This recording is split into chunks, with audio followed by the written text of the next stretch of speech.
Bangladesh premier league BPL এর এবারের আসরে পাকিস্তানি তারকা ক্রিকেটারদের অংশগ্রহণ নিয়ে কিছু নতুন পরিবর্তন এসেছে। বিশেষ করে পাকিস্তান ক্রিকেট বোর্ড আন্তর্জাতিক ক্রিকেটের গুরুত্বপূর্ণ সূচির কারণে তাদের তারকা ক্রিকেটারদের পুরো সময়ের জন্য বিপিএলে অংশগ্রহণের অনুমতি দিচ্ছে না।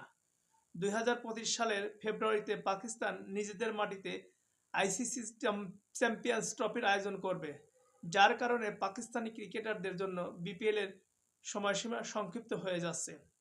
বিপিএলের এবারের আসরের প্রধান আকর্ষণ পাকিস্তানের পেসার শাহিন শাহ আফ্রিদি। পাকিস্তানি গণমাধ্যমের ভাষ্যমতে যাকে 15 জানুয়ারি পর্যন্ত বিপিএল খেলার অনুমতি দেওয়া হয়েছে। ফরচুন বরিশাল, যারা বিপিএলে বর্তমান চ্যাম্পিয়ন, তাদের সবচেয়ে বড় ক্ষতি হতে পারে শাহিনের এক্সিটের কারণে। তবে ফাহিম আশরাফকে পুরো আসরের জন্য পাওয়া যাবে।